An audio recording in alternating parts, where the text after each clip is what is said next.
এইবার আসেন ইমানদারের দ্বিতীয় গুণাগুণ আমরা একটু শুনে আসি। রব্বে কারীম তৃতীয় নাম্বার আয়াতে জানিয়ে দিচ্ছেন আল্লাযীনা হুম আনিল লাগবি মুরিদুন। ইমানদার তো হচ্ছে তারাই যাদের জবান দিয়ে কোনো অসার বাক্য আলাপ বের হয় না, জবান দিয়ে কোনো খারাপ কথা বের হয় না।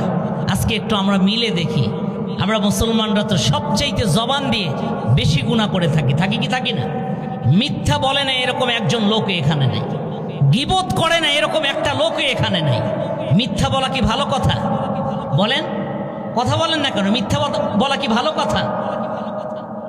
গীবত করা কি ভালো কথা? এইবার আসেন, মিথ্যা যে বলা যাবে না, রসুল বলেন বান্দা যখন মিথ্যা কথা বলে ইদা কাযাবাল আবদু তাবাআদা আনহু মালাকু মিলান। একজন মুসলমান যখন মিথ্যা কথা বলে তার সাথে যে আল্লাহ পাক ফেরেশতা রেখে দিয়েছেন, এই ফেরেশতাগুলো 1 মাইল দূরে সরে যায়। আল্লাহ মাফ করুক, এই ফেরেশতাগুলো আমার আপনার দায়িত্বে নিয়োজিত করা হয়েছে। আমাদের মিথ্যা বলার কারণে ফেরেশতারা দূরে সরে যায়। মানুষেরা যে মিথ্যা বলে জানে না এই মিথ্যা কথাটা কখন কবুল হয়ে যায়। এরকম একজন চিনি ব্যবসায়ী ছিল। এই চিনি ব্যবসায়ী এমন একটা মহল্লার উপর দিয়ে যায়, এই মহল্লার সকলেই ভিখারি, সকলেই শুধু মানুষের কাছে হাত পাততে ভালোবাসে। এই চিনির ব্যবসায়ী যখন ওই মহল্লার উপর দিয়ে যেতেছিল, যাওয়ার সময় দেখলো এরা তো মানুষের কাছে হাত পাতে, আসার সময় এদের কাছে মিথ্যা কথা বলতে হবে।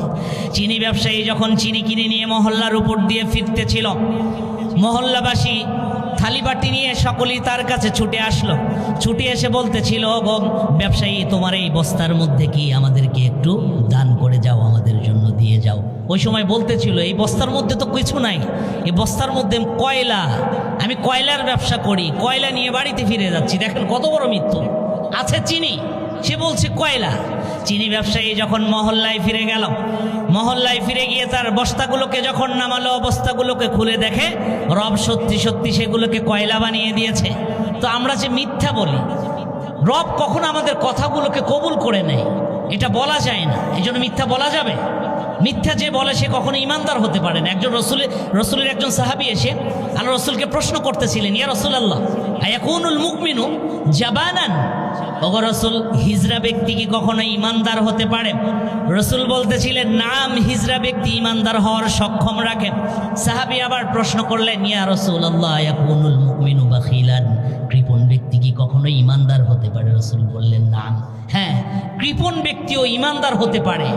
এইবার সাহাবী তৃতীয় প্রশ্ন করলেন, ইয়া রাসূলুল্লাহ আয়াকুনুল মুমিনু কাযাবান। ইমানদার ব্যক্তি কি কখনো মিথ্যা বলতে পারে? ওই সময় রসুল বললেন, লা, ইমানদার ব্যক্তি কখনো মিথ্যা বলতে পারে না। সুতরাং একজন ইমানদারের জবান দিয়ে কখনো মিথ্যা বের হওয়া যাবে না। রব্বে কারীম সেটাই জানিয়ে দিলেন, ওয়াল্লাযীনা হুম আনিল লাগবি মুরিদুন। ইমানদার তো তারাই যাদের জবান দিয়ে কখনো অসার বাক্য আলাপ বের করে না, জবান দিয়ে কখনো মিথ্যা বের করে না, গীবতগুলোও বের করে না। আজকে কিন্তু গীবত আমাদের মধ্যে সবচাইতে বেশি। আমরা তো হুজুরদের কাছে গিয়ে বলি, হুজুর আমরা দোয়া করি, আমাদের দোয়াগুলো কবুল হয় না। কেন কবুল হয় না? গীবত করলে প্রথম শর্ত হচ্ছে তাদের দোয়াটারে কবুল করা হবে না। হযরত মূসা আলাইহিস সালামের জামানার একটা ঘটনা আপনাদেরকে শোনাই, তাহলে বুঝে আসবে গীবত কতটা মারাত্মক একটা ব্যাধি।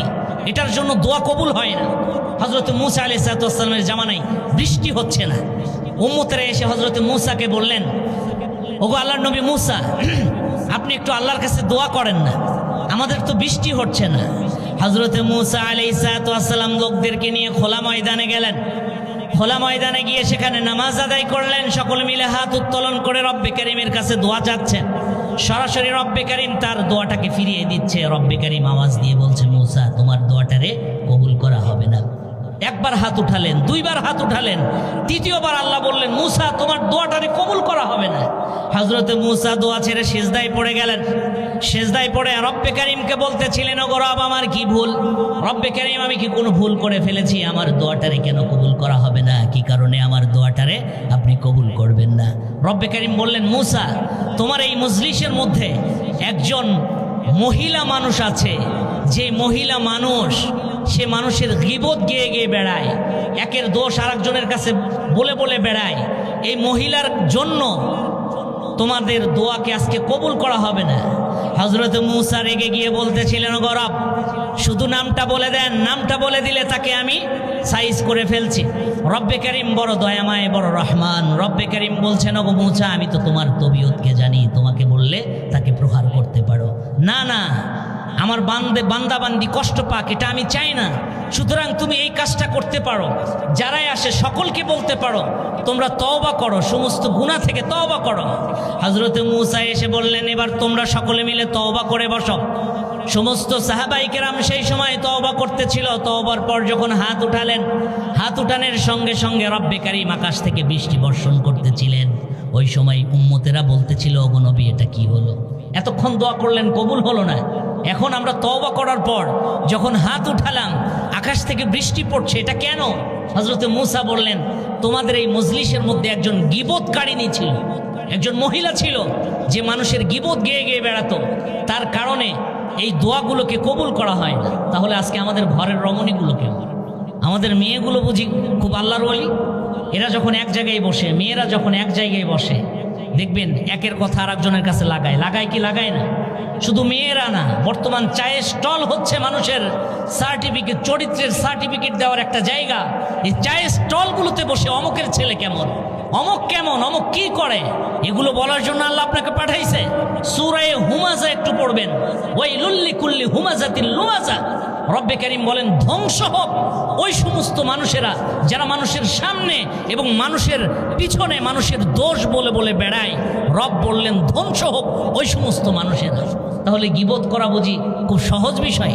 গীবত যারা করে, রব তাদেরকে ধ্বংস হওয়ার জন্য বলেছেন। এই জন্য ইমানদার তার জবান থেকে কখনো মিথ্যা বলতে পারে না, খারাপ কথা বলতে পারে না, গীবত করতে পারে না। বুঝতেন? প্রথম নাম্বার গুণ কোনটা বললাম, একটু মনোযোগ দেন এইদিকে। প্রথম নাম্বার গুণ কোনটা বলছি? ইমানদার কারা হয় বলেন তো একটু? কেউ বলতে পারেন নাকি? হাত উঠান, কে বলবে?